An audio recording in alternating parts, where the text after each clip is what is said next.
오늘 본문 내용은 어렵습니다. 왜 어렵냐면은 우리에게 너무 낯선 존재들이고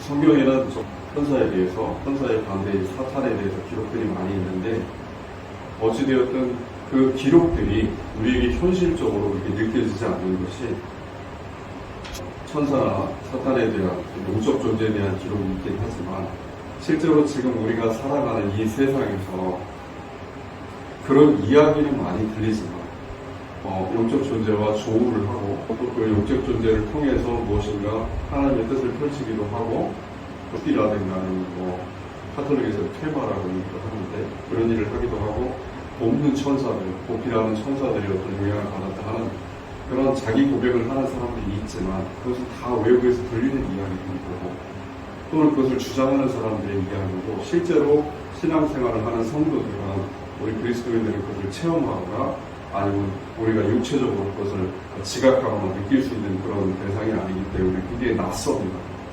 그러니까 천사라든가 사탄에 대한 너무나 많은 세상 사람들 사이에서 희자되는 이야기가 있고 그리고 또 여러 가지 영화라든가 또는 문학이라든가 예술을 통해서 표현이 되기도 해요. 그만큼 우리한테는 흥미로운 대상이고 신비로운 대상이기도 해요. 그런데 실제로 우리 신앙생활에 그 영적 존재들이 어떤 영향을 미치는가에 대해서는 영화라든가 이런 데서 발견하는 것과 달리 그렇게 도대체 어떤 영향을 미치는지 잘 이해가 되지 않습니다.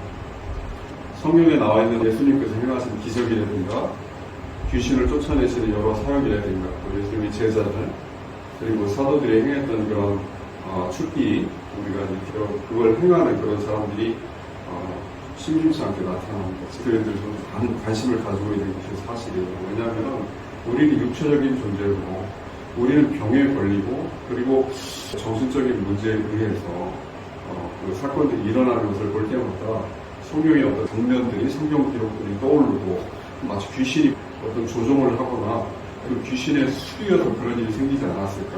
또 요즘 영화에서 유행하는 그런 사람들이 많이 관심을 갖고 있는 그 영화에도 그런 주제들이 나오고 있죠. 그만큼 우리에게 가까이 있는 듯 하면서도 우리는 그것을 어떤 식으로 검증할 수 없고 다만 그것을 주장하는 사람들의 그 주장 안에서만 검증이 될 뿐이지 구체적으로 과학적으로 또 우리가 그걸 입증하거나 또 우리가 체험하거나 경험하거나 아니면 사회를 통해서 그걸 논리적으로 풀 수 있는 방법이 없어요. 굉장히 어려운 주제입니다. 이 부분이. 그런데 그렇다고 해서 천사와 사탄의 어떤 그 성경적인 그 정체성이라든가 아니면 그들의 활동에 대해서 우리가 모른 체하고 이렇게 살 수도 없어요.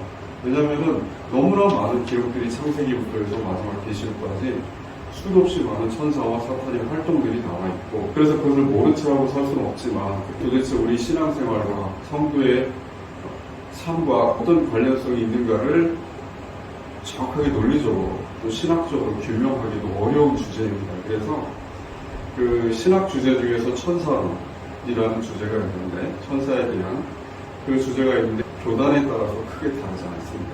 그리고 그 천사론과 항상 이렇게 짝을 이어서 같이 있는 것이 뭐냐면은 그 지옥, 천국에 대한 내용보다는 주로 지옥과 관련이 있어요. 왜냐하면은 사탄이 사람들을 유혹해서 그 사람들이 마지막에 종착지가 지옥이기 때문에 영벌이라고 영원한 어떤 징벌이라고 부르는 그 지옥이기 때문에 그렇습니다. 초창기 우리나라가 미국의 선교사들에 의해서 그렇게 복음이 전파될 그 초창기에 1880년대부터 1930년대 그 사이에 발생했던 여러 가지 그 귀신과 관련된 그러니까 지금 악령이라고 우리가 부르는 그 홀령의 그 활동과 관련된 그 선교사들의 기록을 보면은 우리나라 사람들이 거의 대부분 4분의 3 이상이 그것에 대해서 심취하고 있었다고 합니다.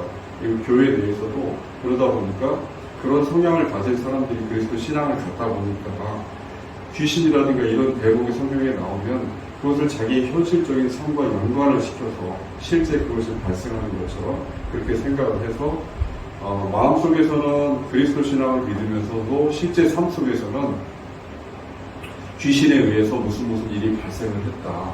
예를 들어 사람이 죽든가 병에 걸리든가 아니면 누군가 다쳤다는 그 소문이 들려오면 그것은 악령이 그런 행위를 했다. 이렇게 그리고 그것은 우리나라뿐이 아니고 청교도의 국가인 미국에서도 마녀사냥이라고 해서 그런 일들이 물론 이게 아주 자주 발생하지는 않았지만 그런 기록들이 현재 남아 있습니다. 그리고 기독교뿐이 아니고 불교에서도 귀신을 쫓아내고 음식을 베푸는, 그래서 무엇인가 그 한을 풀어주려는 그런 공식적인 예식이 있고, 우리 개신교에서는, 기독교에서는 그 귀신을 쫓는 어떤 그 공식적인 교단에서 인정하는 직함은 없어요. 그런데 가톨릭에서는 구마사제라고, 퇴마사라고 하는데, 그 구마사제라니까 구는 쫓아낼 구자를 씁니다. 그래서 마귀를 쫓아내는 그 구마사제들이 있어요. 그리고 공식적인 그 구마협회, 국제구마협회가 또 있어요.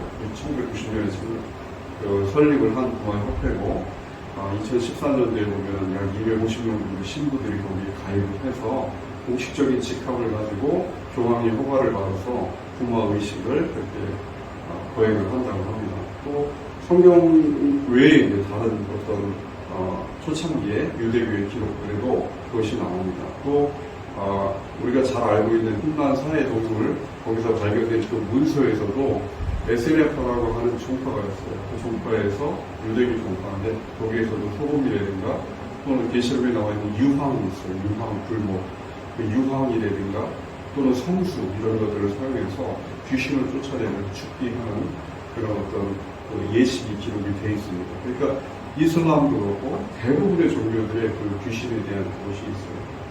특히 우리나라 같은 경우에는 불교의 영향이 굉장히 크기 때문에 당연히 어떤 일상생활 속에서 귀신과 관련된 그런 악령과 관련된 어떤 의식이 지배를 하고 있어요. 일반 사람들의 삶 속에서, 일상생활 속에서. 그것이 한국 기독교인들의 신앙 속에서의 악마에 대한 의식, 귀신에 대한 의식과도 일정한 영향을 미쳤다 하는 것이 대부분의 사람들이 주장하는 바입니다. 그런데 사탄과 악령에 대해서는 우리가 잘못 생각하고 무엇인가 오해를 하고 왜곡된 그런 지식을 갖고 있으면 우리의 신앙생활에 문제를 일으켜요. 그렇기 때문에 정확한 지식을 갖고 있어야 됩니다. C.S. 루이스라고 굉장히 많이 알려져 있고 문학을 가르치는 분이지만 기독교 변증에 대해서 굉장히 많이 알려져 있는 분인데, 그분이 쓴 책 중에 1942년도에 스크루테이프의 편지라는 그 책이 있어요. 거기에 나와 있는 등장인물이 이름이요, 스크루테이프라는 악마인데 어떻게 하면은 사람들을 잘 유혹하고 어떻게 하면은 악마로서의 어떤 자기의 소임을 정확히 할 수 있을까를 원문들어하는 그 자기 조카 마귀에게 잘 알려주는 그런 부분이에요.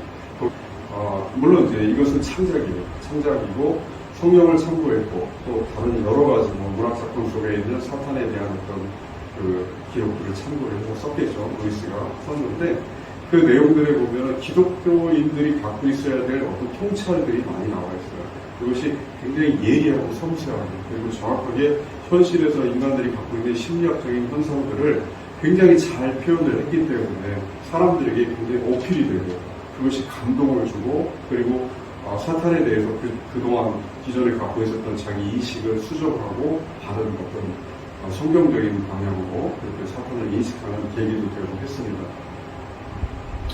그런데 이제 물론 이제 C.S. 루이스가 성경을 참고하긴 했지만 그것이 하나의 어떤 창작 작품이기 때문에 그것이 성경적인 어떤 신학적인 해석이라고 볼 수는 없어요. 다만 중요한 건 뭐냐면은 사탄이 C.S. 루이스가 판단할 때는 우리가 지금 알고 있듯이 우리에게 어떤 해를 입히는 물론 그런 존재는 없지만 무엇인가 조금 더 긍정적인 그런 뉘앙스가 있어요. 그러니까 사탄에 대한 어떤 우리가 갖고 있는 굉장히 두렵고 그리고 주보의 그림에는 나와 있지만 그런 무시무시한 존재 마지막에 모든 사람들을 끌어모아서 복과 마음이라는 곳에서 하나님의 성리에 대적해서 사탄의 어떤 무리들을 모아서 전쟁을 일으키는 그리고 마지막에는 어비스라고 하는 그 무적인에 갇혀서 영원한 형벌에 떨어지는 그런 무시무시한 악마가 아니고 오히려 그것보다는 오히려 이 세상을 살아가는 동안 육체적인 삶을 사는 동안에 신앙생활을 좀 더 어떻게 하면 정확하게 하나님께 더 가까이 가는 그런 삶을 살 수 있을까 하는 것을 오히려 자극하는 그리고 그것을 좀 더 자기 스스로 성찰하고 점검하는 그런 좋은 면이 보입니다. 그런 판단을 합니다. 물론 이제 C.S. 루이스의 책의 내용을 제가 동조하고 있는 건 아니지만 그 내용에 대해서 그것이 옳다고 이렇게 판단을 하고 있는 것은 아니지만 어쨌든 그렇게 바라보는 시각, 그러니까 단순히 악령은 악해, 나쁜 것이야 그런 존재하고 보는 것과 C.S. 루이스처럼 뭔가 다른 시각에서 악령이 하는 어떤 기능이라든가 역할이 성도들에게, 교회에, 그리고 우리 신앙의 삶을 살아가는 사람들에게 긍정적인 영향을 미칠 수 있다 하는 그런 관점에서 분석하고 바라보는 것도 필요하다는 거예요. 그래서 사탄론에 대해서 왜 굳이 사탄에 대해서 우리가 알아야 됩니까? 하고 반문이 들 수도 있어요. 그런데 처음에 말씀드렸듯이 사탄에 대해서 우리가 잘못 알는 것은 우리의 신앙생활에 짐이 되고 방해가 될 수도 있고 또 하나는 뭐냐면 우리의 신앙이 좀 한층 더 성숙한 단계로 나아가야 된다는 거죠. 악령과 사탄이라는 것은 교회만 있는 게 아니라고 했잖아요. 모든 종교들을 갖고 있고 일반 불교라든가 전혀 다른 미신이라든가 거기에서도 악령은 굉장히 중요한 결정적으로 그런 어떤 역할을 하는 건데 그럼 우리가 한번 생각을 해봐야 돼요. 우리가 알고 있는 그 악령이 우리가 알고 있는 우리가 정의하고 있는 사탄이 우리가 인식하고 있는 사탄의 의미가 혹시 우리가 성경을 통해서 정확하게 이해를 하는 것이 아니라 외부에서 들어온 어떤 의미를 그래서 우리가 마치 우리 기독교의 어떤 신학 진리처럼 잘못 알고 있는 것이 아니라 하고 성찰해. 오늘 본문에도 나와 있듯이 본문이 암시를 하고 있어요. 마가복음 1장 12절에 보면은 이 내용이 마태복음 4장이라든가 누가복음 4장에도 나옵니다. 성령이 곧 예수를 광야로 몰아내신지라. 이 장면이 우리에게 굉장히 익숙하죠. 40일간 예수님께서 세례 요한에게 세례를 받으신 후에 광야에서 40일 동안 시험에 빠지잖아요. 그 시험에 빠지는 그 스토리가 그 내용이 굉장히 잘 알고 있는 내용입니다. 그런데 우리가 간과하는 부분이 하나 있어요. 뭐냐면은 처음에 1장 12절에 보면은 다른 본문들에서도 마찬가지예요. 마태복음 4장이라든가 누가복음 4장에서도 이 내용은 동일합니다. 성령께서 예수님을 이렇게 광야로 이끄셔요. 그리고 광야에서 누가 대기하고 있냐면 사탄이 대기하고 있어요. 그리고 사탄이 시험 끝난 다음에 천사들이 예수님의 수족을 두는 그런 장면들이 공통적으로 나와요. 이 장면을 우리가 지금 배우는 사탄에 대한 다른 인식의 성경적인 증거 부분으로 이해할 수 있지 않을까 이렇게 해서 오늘 선택을 했어요. 성령께서 광야로 모신 거예요. 그러니까 우리는 사탄을 생각할 때 사탄은 마치 신적인 존재고 하나님께 대적할 수 있는 굉장히 큰 권능을 가진 사탄에 대한 묘사가 굉장히 많이 나와 있는데 대표적인 것이 권세, 그 다음에 이 세상의 임금, 전지전능까지는 아니더라도 큰 권능을 가지고 하나님의 활동을 방해하고 대적할 수 있는 영적인, 초월적인 존재다 이렇게 생각을 합니다. 그러니까 어찌됐든 사탄의 포지션은 하나님의 반대, 대적이에요. 하나님과 저항하는 저항군의 어떤 역할을 하는 거죠. 비록 하나님보다는 권능이 없다 하더라도 그런 역할을 우리는 가지고 있어요. 이미지를 가지고 있어요. 그런데 오늘 본문을 보면 그렇지가 않아요. 마치 성령께서 이렇게 광야로 예수님을 이끄시고 광야에서는 사탄이 대기하고 있다가 시험을 하시고 40일간 그 다음에 시험이 끝난 다음에 다시 천사가 그러니까 우리가 알고 있는 악령 사탄과 정반대되는 역할을 하는 것이 수호천사인데 선한 천사인데 마치 성령께서 그것을 주관하셔서 악령인 사탄과 천사가 무엇인가 협력을 해서 예수님께서 시험을 치르시는 이 형태가 나온다는 거죠. 이렇게 뭔가 대립하는 그것이 무엇인가 협력 관계 속에서 이루어진다는 거죠. 그리고 성령께서 그 전체를 주관하시는 그래서 모든 것을 그렇게 주관하시는 그런 사탄에 대한 지금 현재 우리가 갖고 있는 인식이 물론 그 사탄이 성령에서 나오는 그 사탄의 모습은 하나님의 어떤 사역을 방해하는 그런 역할로 나옵니다. 끊임없이 본문을 보면 수도 없이 그런 내용들이 다 그런 내용들입니다. 천사와는 전혀 다른 존재죠. 구약에 나와 있는 그룹이라든가 또는 이제 스랍이라고 하는 그 천사들이 하는 역할은 하나님의 어떤 사역, 하나님의 메신저로서 그리고 하나님께서 창조 세계를 위해서 펼치시는 섭리를 원활하게 그렇게 하나님의 뜻에 따라서 수행하는 종으로서 사역자로서 이렇게 활동하는 그런 천사들로 나오는데 우리가 신학에서 알고 있는 일반적인 신학에서 규정하는 사탄 마귀는 그 천사들 중에서 타락한 존재로, 특히 인간의 타락보다도 앞서서 타락한, 그러니까 인간보다 먼저 피조물로 지어졌고, 이 세상이 지어지기 전에 사탄이 먼저 지어졌고, 그 다음에 그 사탄이 먼저 타락했고, 루시퍼라고 우리가 알고 있는 그 다음에 이 세상이 지어진 다음에 그 후에 이 세상의 관리자로서 인간이 지어졌는데, 그 인간을 유혹해서, 이브를 유혹해서, 하와를 유혹해서 선악과 사과를 먹게 하고, 그래서 타락하게 만든 그런 장군이라고 묘사가 되어 있어요. 물론 이 사탄의 역할이 어떤 선한 이미지로 바뀌는 그런 장면은 없어요.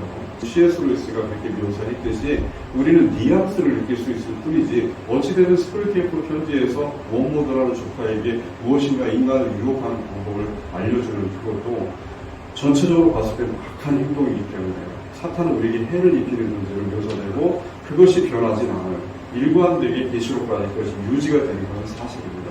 그런데 문제는 과연 사탄이 하는 역할이 우리가 알고 있듯이 하나님과 대적하고 하나님의 뜻에 어떤 반대되는 영적인 어떤 권세자로서 그렇게 우리가 인식을 해야 됩니다. 아니면은 그가 하는 역할은 우리와 관련돼서 우리가 하나님께 가까이 다가가지 못하게 하는 그 역할을 하는 것은 맞는데, 그걸 위해서 욥에게 미쳤듯이 욥에게 얼마나 많은 해를 끼쳤어요. 영적으로 또 육체적으로 굉장히 많은 고통을 줬습니다. 그렇게 했듯이 우리 끊임없이 고통을 주지만, 예수님을 시험했고 예수님을 어떻게 해서든 하나님의 뜻으로부터 멀어지게 하려고 하는 그런 악한 행동을 했지만, 그럼에도 불구하고 과연 사탄이 정말 영적 대적자로서의 그런 정체성을 가지고 있는지, 그렇지 않으면 오늘 본문에서 우리에게 말씀해주고 있듯이 성령께서 사탄과 수호천사를 동시에 거느리고 부리시는 종으로서 사용하고 계시니를 생각을 해야 됩니다. 우리가 대표적으로 사탄을 다른 시각에서 우리가 일반적으로 알고 있던 어떤 악령, 하나님의 대적에 대한 그 시각에서 우리가 알고 있는 하나님의 아들들이라는 표현이 종종 등장을 하는데, 그 하나님의 아들로서 묘사된 부분이 욥이에요. 욥을 시험하기 위해서 천상회를 할 때 그 천상회에 하나님의 아들로서, 아들들의 하나로서 사탄이 참여를 합니다. 그러니까 사탄이 맡은 역할은 근본적으로 어떤 역할이냐면 참소하는 역할이에요. 참소.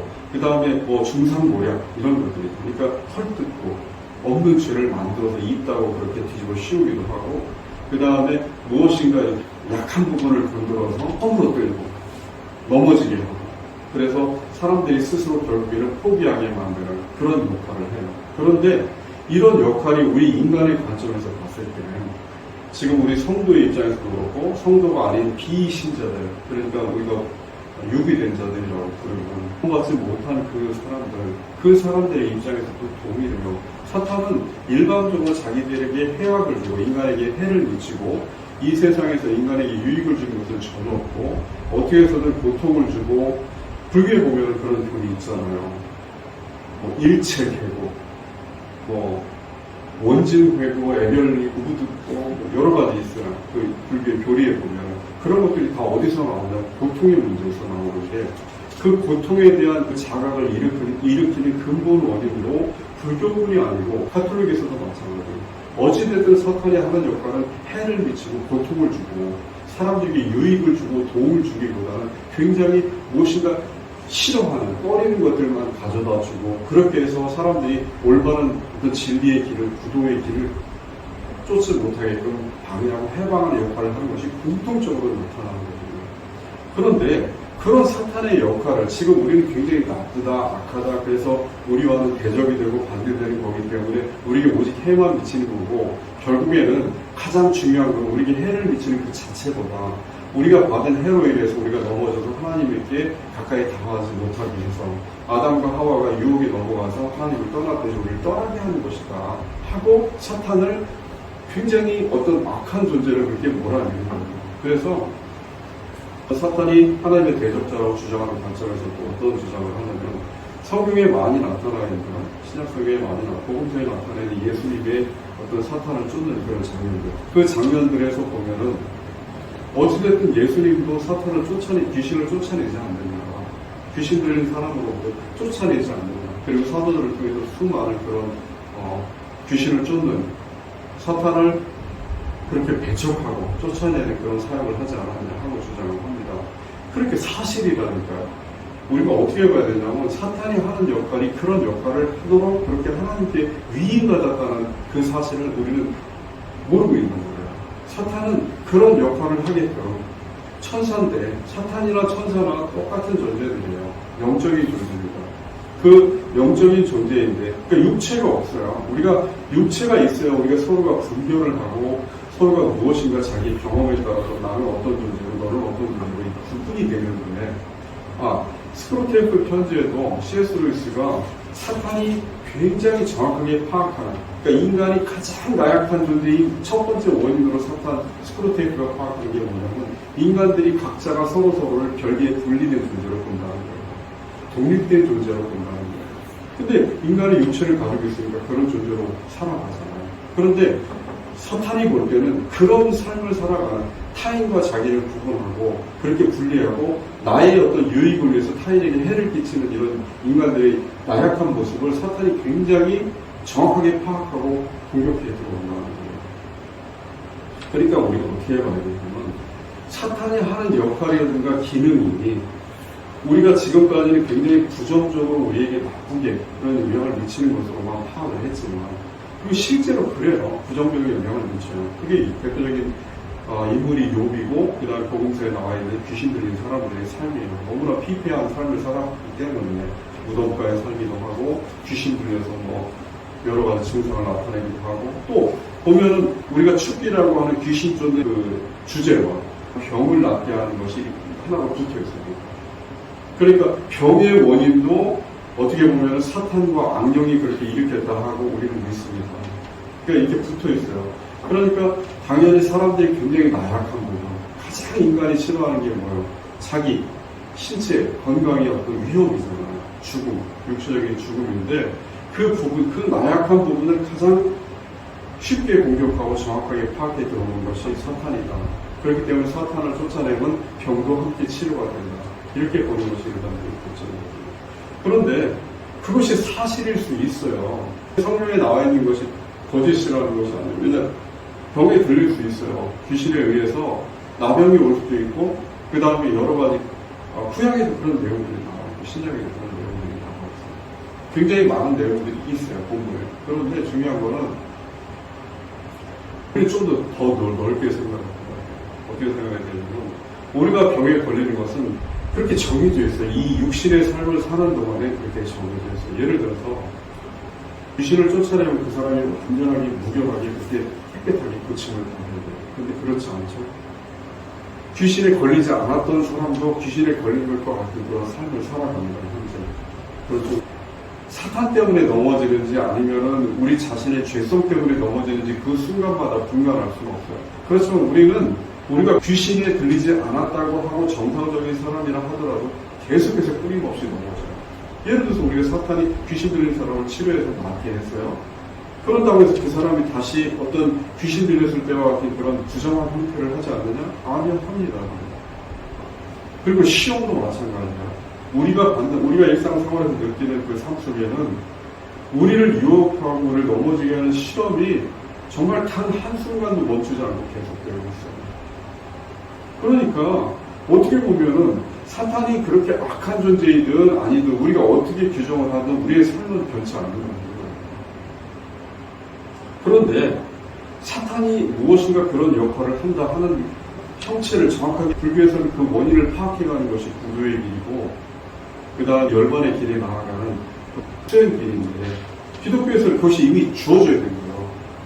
그 주어져 있는 것이 영적인 존재의 사탄의 역할이라고 하지만 사실 그 사탄의 역할이라고 하는 것이 뭐냐면 처음부터 창세기부터 창조 시대부터 아담과 하와가 타락해서 지금까지 쭉 이어져온 인간의 죄성 그 죄성과 관련되어서 사탄의 역할이 지정이 되어버리니까 그 사탄의 역할, 사탄이 하는 그 작용들, 인간에게 미치는 해악과 시험과 이것들을 우리가 미리 알고 거기에 대해서 대처를 하면 안 넘어진다는 거예요. 우리가 매 순간마다 피할 수 없어요. 우리는 끊임없이 우리의 삶의 육적인 삶 자체가 장애물 넘기 같은 그런 삶을 살아갑니다. 지는 게 아닌 바닥이 없어요.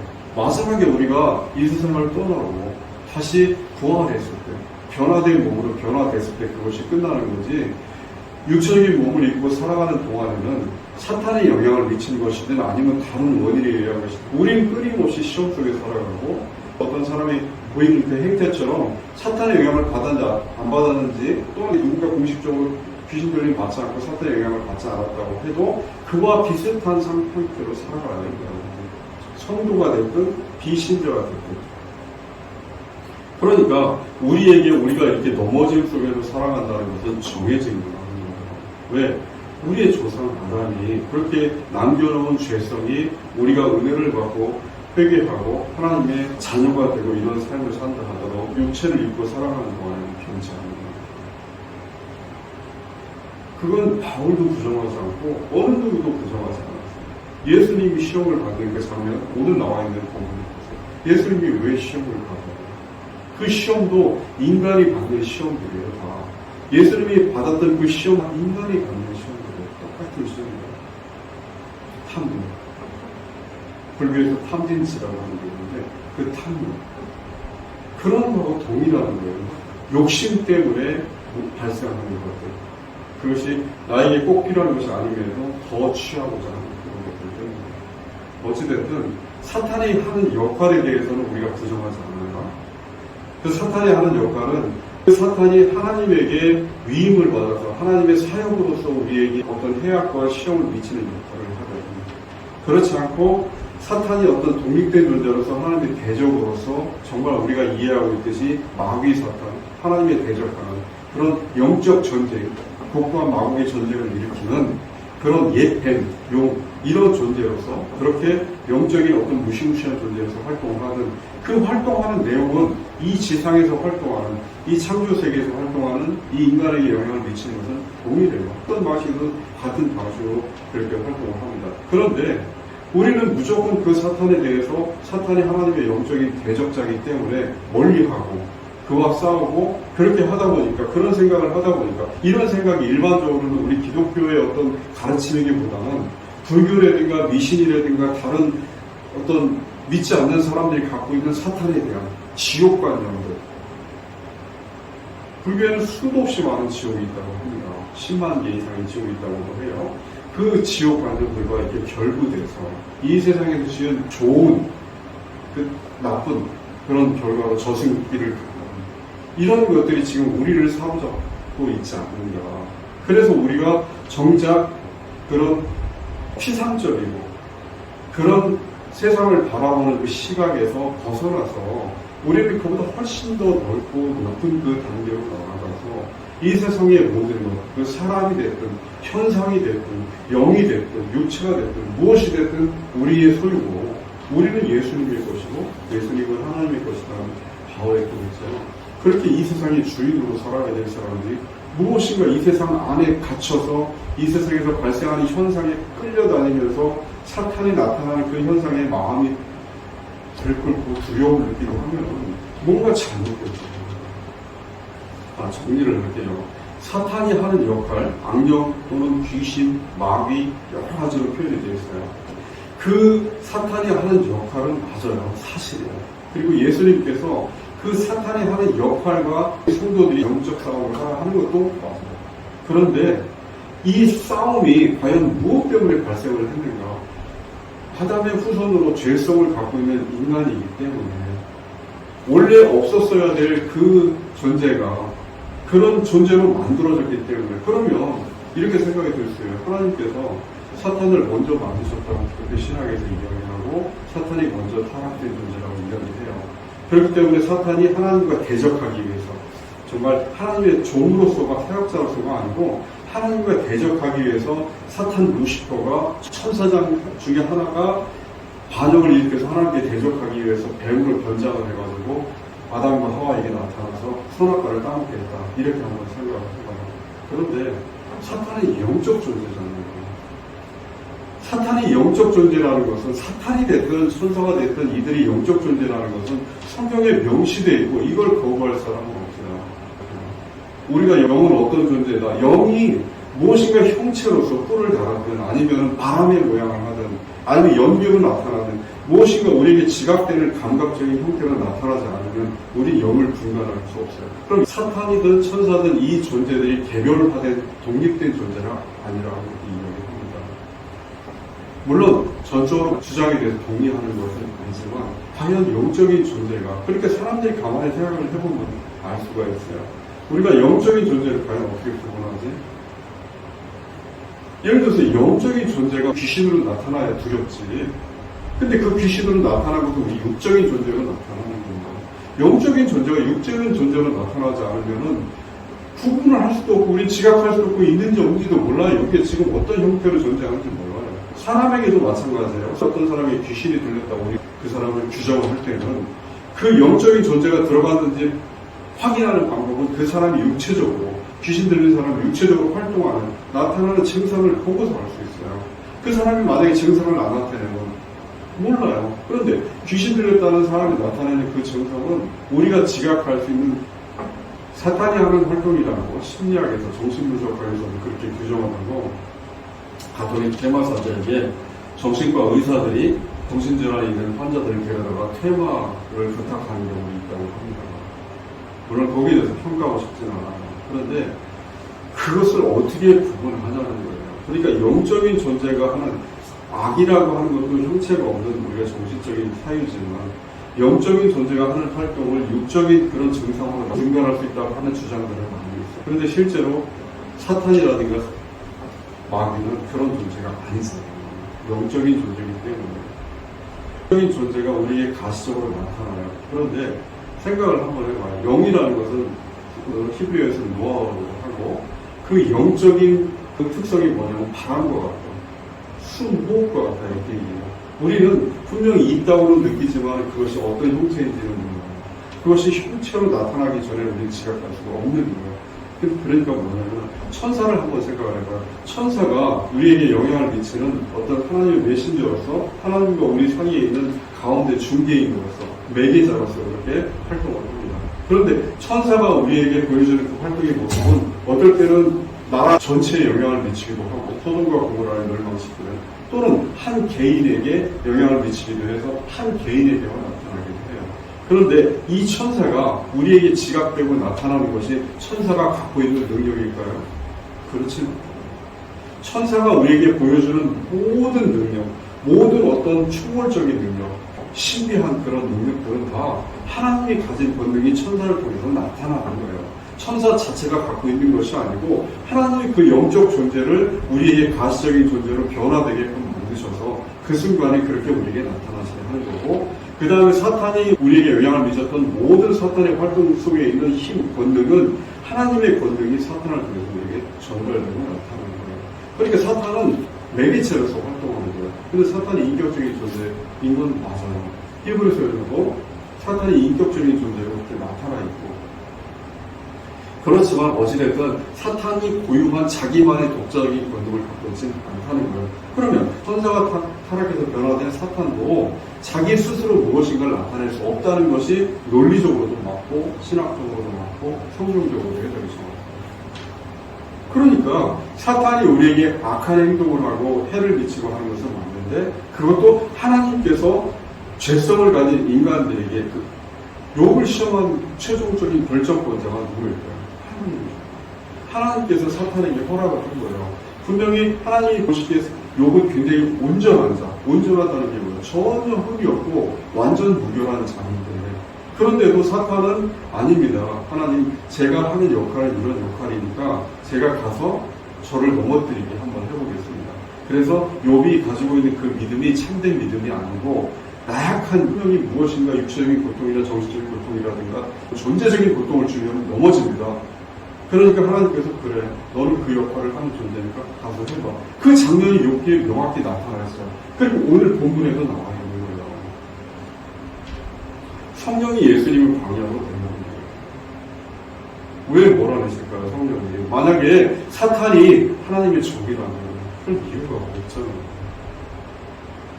그러니까 사탄은 그런 역할을 맞는데, 물론 그 역할이 없었으면 좋겠어요. 그런 역할이 우리를 유혹하고 넘어지게 하는 사탄의 역할이 하나님의 사역자라 하더라도 사탄이 그런 활동을 하지 않았으면은 하고 기도를 합니다. 왜? 우리는 고통이 싫어요. 우리 넘어짐을 원치 않아요. 우리는 늘 바른 삶 속에서 하나님을 섬기고 싶고 하나님께서 우리에게 원하시는 뜻을 정확하게 이 육체적인 삶 속에서 나약한 삶 속에 살아가더라도 펼치고 싶으니까. 그런데 우리는 받아들여야 돼요. 우리가 나약한 존재고 죄성을 가진 존재고 회개하고 성도가 됐다 하더라도 끊임없이 성화의 삶을 살아가야 된다는 거. 끊임없이 발에 부정이 묻고 때가 묻는 그 존재로서 살 수밖에 없다는 거. 그러니까 그것을 사탄의 탓으로 하든 우리 자신의 탓으로 하든 변치 않는다는 그 사실 자체는. 그러니까 어떻게 보면은 사탄이 하는 역할을 우리를 넘어뜨리게 하는 사탄이 고유한 하나님의 사역자로서의 욥기 1장에 나오는 그 역할을 우리가 지금 알고 있으니까 세상 사람들은 모르잖아요. 세상 사람들은 두려움 속에 떨잖아요. 신적인 존재다 하고. 그런데 우리는 사탄이 어떻게 보면 우리를 더 단단하게, 더 견고하게 도와주는 그런 역할을 하고 있구나 하고 인식을 갖고야 돼요. 그런데 주의할 게 있어요. 하나는 뭐냐면 우리가 누군가의 귀신이 들었다고 판단을 하고 그 사람을 쫓아낸다고 해서 쫓아냈을 때 그 사람의 상태에 기대할 수 있는 상태는 우리와 같은 그런 정상적인 상태잖아요. 다시 말씀드리면 우리도 넘어지는 거예요. 그 사람이 그 귀신에 들리지 않았다고 해도 마치 귀신에 들린 사람처럼 끊임없이 그 사람이 살아가는 동안에 넘어진다는 거예요. 이런 거죠. 예수님께서 질병을 치료해 주셨어요. 안진뱅이가 일어나고 경고침을 받았을 때, 그럼 경고침을 받았으니까 그 사람은 구원됐고 해방됐고 완전히 온전한 상태로 살아갑니까? 아니요. 똑같이 넘어지고 또 병에 걸리고 또 넘어져요.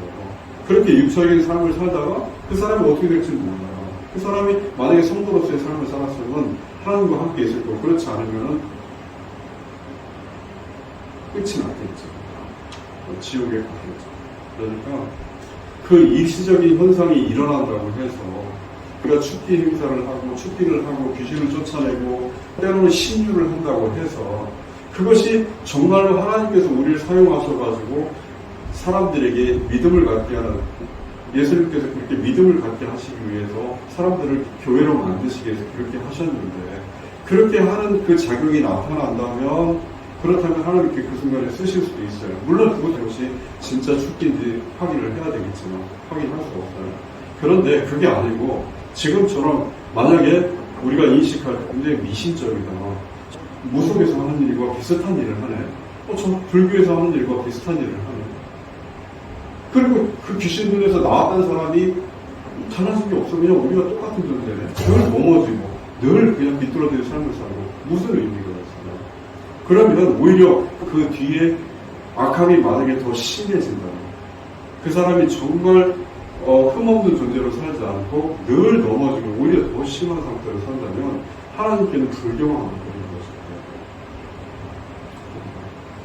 그래서 사탄이 하는 역할은 분명히 인간에게 해를 미치고 하는 역할은 있고요. 그런데 사탄은 오늘 본문에서 가르쳐 주듯이 사탄은 하나님의 사역자로서 활동한다.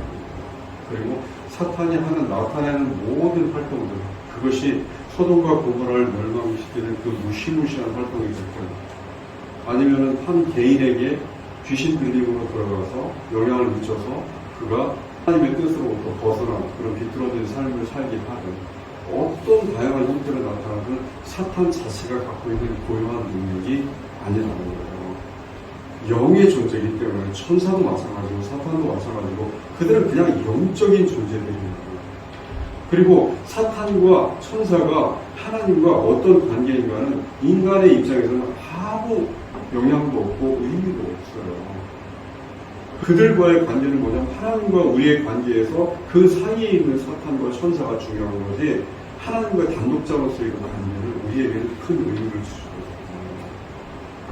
마지막으로 이런 말씀을 하나 더 드릴 수 있습니다. 마가복음 1장에서 본문에 나와 있는 내용이죠. 예수님께서 귀신을 쫓아내실 때 귀신들이 공통적으로 보여주는 그 행태가 하나 있어요. 예수님을 알아봐요. 예수님이 누구신지를 알아요. 그러니까 세상 사람들은 사도들 베드로조차도 12사도조차도 그렇게 지척에 있어도 절대 예수님이 누구신지 못 알아봤어요. 하나님의 아들이신지 하나님이신지를 못 알아봤어요. 물론 베드로의 고백이 있었지만 절대 못 알아봤어요. 그런데 귀신이 그 어떤 귀신 들린 사람 안에서 그 사람의 몸을 빙의를 해서 그렇게 이야기를 한 것인지, 아니면 그 사람이 귀신에 들린 상태에서 자기의 어떤 의지로 그렇게 이야기를 했는지는 모르겠어요. 그런데 분명한 것은 그 귀신이라고 성경에 분명히 명시되어 있는 그 영적 존재가 하나님을 알아보는 거예요. 하나님은 거룩한 분이시라는 걸 알아요. 그리고 이런 이야기를 꼭 나와요. 나와 당신이 무슨 상관이 있습니까? 여기에서 우리는 어떤 의미를 찾아야 돼요.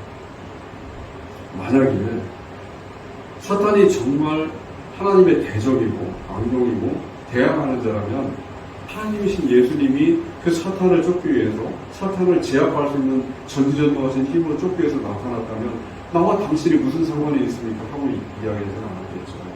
저항을 하거나 반항을 하거나 달아나겠죠. 그런데 왜 그렇게 말을 했을까? 그것은 사탄이 하는 역할이 정해져 있기 때문에 그 역할이 하나님의 허락을 받아서 하는 역할이라는 그 의미가 될 수 있다는 거예요. 그러니까 나와 당신이 도대체 무슨 관계가 있습니까? 하나님의 아들이신 예수님, 저는 예수님이 하나님의 아들인 걸 알고 있습니다. 그런데 나는 나의 일을 지금 하는 것입니다. 물론 이것이 인간에게 해를 끼치고 해악을 끼치는 것일 수 있어요. 그리고 사실 그렇습니다. 그렇지만 제가 하는 그 모든 활동은 죄성을 가진 인간으로 타락했기 때문에 발생한, 그리고 그 타락한 인간의 죄성을 저는 어떻게 하면 그 사람들이, 그러니까 타락해서 하나님께 성도로서 그렇게 신앙을 갖지 않은 사람들은 영원한 상태, 영도의 상태로 가게 하기 위해서, 그리고 신앙을 가진 사람들에게는 연단으로서 강화시키고 더 큰 신앙으로 나아가게 하기 위해서 저는 이 역할을 합니다. 한 호흡일 수도 있다는 거예요. 사탄은 영적인 존재고, 그다음 사탄이 하나님의 어떤 대적으로 그렇게 나타나고 묘사되는 게 있지만, 계시록에서 요한사도는 분명히 그렇게 묘사하고 있지만, 이런 것들이 우리 성도의 관점에서 봤을 때는 최종적으로 우리 성도는 그런 모든 것들을 다 이해하고 감수하고 받아들이면서도 우리의 신앙을 굳건하게 지킬 수 있는 완전한 자유자들이에요. 그런데 하물며 지금까지 우리가 인식하고 있는 사탄에 대한 것이 잘못되어 있는 것이다. 사탄은 어떤 하나님의 대적자가 아니고 하나님이 보이시는 종이다. 천사와 같은 사역자고, 천사는 보호하는 역할을 하고, 사탄은 우리 안에 있는 죄성을 갖다가 끊임없이 일깨워서 우리가 좀 더 하나님께 가까이 다가가게끔 귀에 밀어주는, 그리고 반대로 믿음이 없는 사람들에게는 하나님께 전혀 접근하지 못하게 해서 그들이 받아야 될 벌을 받게 하는 그런 역할을 한다 하고 우리가 생각해도 이상할 것이 없어요. 그게 맞는 역할이다. 그리고 현실적으로, 실질적으로 우리에게 교훈을 줄 수 있는 것은, 기독교 교회 내에서 신유라든가 또는 축기라든가 하는 이런 축사라든가 이런 사탄에 대한 관련된 이것들 때문에 너무나 많은 사람들이 현혹이 되고, 그리고 그 현혹된 상태에서 어떤 특정 인물에 대해서 그 인물이 굉장히 큰 권능을 가진 것처럼 그렇게 착오를 하고 하다 보니까 정작 우리가 이런 모든 것을 아우르는 이 세상 전체를 가진, 어느 누구도 우리에게 영향을 미칠 수 없는 그런 완전한 하나님의 아들로서 자유자들이고 전능한 하나님의 아들로서 성령께서 임재하시는 존재로서 살아가야 될 성도의 위상을 땅으로 추락시켜버린다는 거예요. 그냥 미신을 믿는 사람들의 일종으로 그렇게 외부에서 바라보게끔 그렇게 오해를 일으킨다는 거예요. 그 사탄들이 하는 그 영화에서 보이는 그 활동들이 마치 기독교 교회 내에서 발생하는 사실인 것처럼, 성경에 기록된 진리인 것처럼 사람들을 비뚤어지게 하고 왜곡시킨다는 거예요. 그래서 진리를 회방하는, 그들의 활동에 대해서 판단하고 싶은 말씀입니다. 왜냐하면 성경에 기록되어 있기 때문에. 그런데 정확한 것은 이런 여러 가지 의미들, 그리고 지금 우리가 하는 그 활동들에서 우리가 혹시라도 문제를 일으키지 않을까. 나는 하나님을 위해서, 하나님의 어떤 뜻을 펼치기 위해서 그런 여러 가지 활동을 했는데, 오히려 내가 하는 활동들이 세상 사람들이 하나님께 가까이 다가오는 걸 가로막고 우리를 마치 굉장히 유치한 존재들, 굉장히 미신적이고 하는 행위들마다 어떻게 보면 저렇게 철학도 그렇고 신학도 그렇고 모든 것이 그렇게 낮고 유치하려 하는 그런 지탄을 받고, 그래서 하나님께 불명을 드리지 않는 그런 어떤 잘못을 하는 것이 아닐까 반성하는 계기로 이런 말씀을 주셨습니다. 어찌됐든 사탄이 우리에게 굉장히 유익을 준다는 거. 그래서 우리에게는 깊은 신앙이 필요하고 또 많은 배움이 필요합니다. 열심히 시간이 될 때마다 배우고 모든 것을 하나님의 뜻 안에 정확하게 바르게 배우는 프라임데이 밴드 되시기를